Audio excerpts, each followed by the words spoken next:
Évangile de Jésus-Christ selon saint Jean, chapitre 20, du verset 19 à 31. C'était après la mort de Jésus.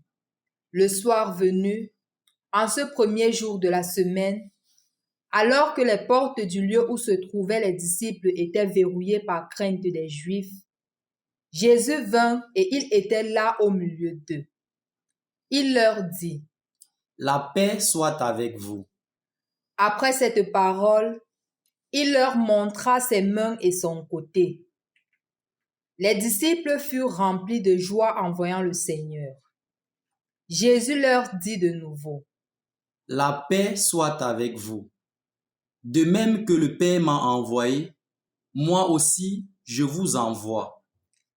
Ayant ainsi parlé, il souffla sur eux et il leur dit: Recevez l'Esprit Saint.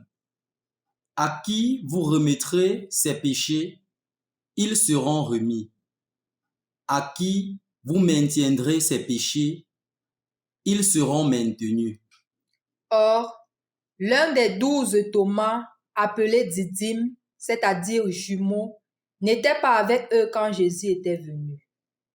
Les autres disciples lui disaient: Nous avons vu le Seigneur. Mais il leur déclara: Si je ne vois pas dans ses mains la marque des clous, si je ne mets pas mon doigt dans la marque des clous, si je ne mets pas la main dans son côté, non, je ne croirai pas. 8 jours plus tard, les disciples se trouvaient de nouveau dans la maison et Thomas était avec eux. Jésus vient alors que les portes étaient verrouillées et il était là au milieu d'eux. Il dit: La paix soit avec vous. Puis il dit à Thomas: Avance ton doigt ici et vois mes mains. Avance ta main et mets-la dans mon côté. Cesse d'être incrédule, sois croyant. Alors Thomas lui dit: Mon Seigneur et mon Dieu. Jésus lui dit: Parce que tu m'as vu, tu crois. Heureux ceux qui croient sans avoir vu. Il y a encore beaucoup d'autres signes que Jésus a fait en présence des disciples et qui ne sont pas écrits dans ce livre. Mais ceux-là ont été écrits pour que vous croyiez que Jésus est le Christ, le Fils de Dieu, et pour qu'en croyant, vous ayez la vie en son nom. Au nom du Père et du Fils et du Saint-Esprit. Amen. Loué soit Jésus-Christ. Alléluia, alléluia. Nous célébrons le dernier jour de l'octave pascale, qui est le deuxième dimanche de Pâques et qui est aussi appelé le dimanche de la miséricorde. En effet, ce dimanche de la miséricorde a été institué par le pape Jean-Paul II en avril. Mais en effet, ça n'a pas été institué par le pape de son propre mandat. Cela a été un mandat donné par Dieu lui-même, par Jésus, à travers Sainte Faustine, lorsqu'il disait que chaque dimanche après la Pâque sera consacré à ma miséricorde. Et ainsi, le deuxième dimanche de Pâques est le dimanche de la miséricorde divine. Et ici, le Seigneur demande deux choses aux chrétiens. Premièrement, de se confesser et deuxièmement, de recevoir l'Eucharistie. Parce qu'il dit que c'est le jour de la grâce où il déversera ses grâces sur ses enfants. De ce fait, je voudrais vous inviter aujourd'hui à adopter ces deux attitudes. Si vous avez commis un quelconque péché, allez vous réconcilier avec Dieu. Et en ce dimanche, recevez l'Eucharistie, recevez le corps du Christ. Chers frères et sœurs dans le Christ, l'expérience de la miséricorde est présentée en effet dans l'évangile que nous venons d'écouter. Si vous vous rendez compte, il y a de cela quelque temps, ce sont les disciples qui ont régné Jésus. Ce sont les disciples qui ont fui. Ils n'ont pas été courageux suffisamment pour pouvoir défendre Jésus. Ils ont pris la fuite. Mais quand Jésus arrive, Jésus ne se met pas à leur dire que regardez, quand j'étais en situation difficile, vous m'avez abandonné. Et m'ayant abandonné, je suis resté seul. Maintenant, je ressuscite. Vous voyez, Je suis fort. Ou peut-être il cherche de la vengeance. Jésus n'est pas dans ce dialogue-là.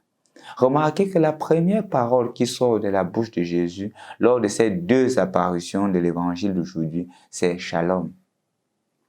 La paix soit avec vous. Et justement, la paix, c'est la quiétude intérieure. C'est la confiance totale en Dieu. Que le Seigneur soit davantage avec eux et que la peur ne prenne pas la place. C'est en fait de cela qu'il est question. C'est en fait de cela qu'il s'agit. Que le chrétien qui soit habité par la miséricorde de Dieu doit être habité par la paix. Chers frères et sœurs dans le Christ, le Seigneur aujourd'hui ne se met pas à critiquer les apôtres, mais il leur donne la paix. Généralement, nous pensons que la meilleure méthode de résoudre les conflits ou de pardonner, c'est d'abord de confronter la personne pour comprendre ce qu'il a à dire. Jésus n'utilise pas cette méthode. Jésus donne la paix. Il balaie une fois pour toutes cela. Et c'est en effet ce que nous faisons dans le sacrement de la confession. On n'est pas en train de chercher à justifier le péché qui se passe. On se met entre les mains de Dieu et on dit, Seigneur, prends pitié de moi, pauvre pécheur, et la miséricorde est obtenue. C'est ce que chaque chrétien doit avoir en lui-même. Il doit être un artisan de la miséricorde, un artisan de la miséricorde de Dieu. Et en effet, mon frère, ma sœur, aujourd'hui, je t'invite, si tu ne l'as pas encore fait, d'aller te confesser.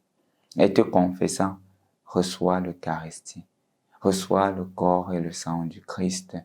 Et recevant cela, parle au Seigneur, demande-lui les grâces dont tu as besoin. Demande-lui du plus profond du cœur parce que c'est le dimanche des grâces. Et là, il t'exaucera. Mais il faudrait vraiment y croire. Il faudrait y croire. Et croyant donc que ta vie doit davantage être une vie de miséricorde en rapport avec la première lecture. Une vie vécue comme la première communauté chrétienne. Une vie sans attachement quelconque. L'attachement au bien matériel, l'attachement à la propriété privée, dire que ceci m'appartient, être capable de te bagarrer, de verser même du sang pour les choses de la terre. Non. Mettre tout de côté parce que la miséricorde de Dieu est première. Je voudrais conclure ce partage avec un exemple de miséricorde qui est raconté par un grand prédicateur, je crois, américain. Il raconte l'histoire d'un monsieur, des bandits qui sont arrivés chez un monsieur et qui ont braqué, ils ont tout pris dans la maison. Mais plus que cela, ils ont décidé de violer sa femme et ses enfants et toutes ses filles. Voilà que quand ils finissent leur cours, celui qui était même en train d'encourager cela, qui était le premier à passer sur sa femme et sur toutes ses filles, décide de partir et les ayant attachés, ils parviennent à se détacher et ils décident de les envoyer à l'hôpital. Sur le chemin de l'hôpital, ils voient un monsieur qui était tombé à cause de l'accident et qui gisait dans le sang. Il s'approche, il se rend compte que c'est l'un des brigands, spécialement celui qui a fait plus de mal à sa famille. Qu'est-ce qu'il décide de faire? Il décide de prendre ce monsieur, appeler l'ambulance et le conduire à l'hôpital, chercher à administrer les premiers soins.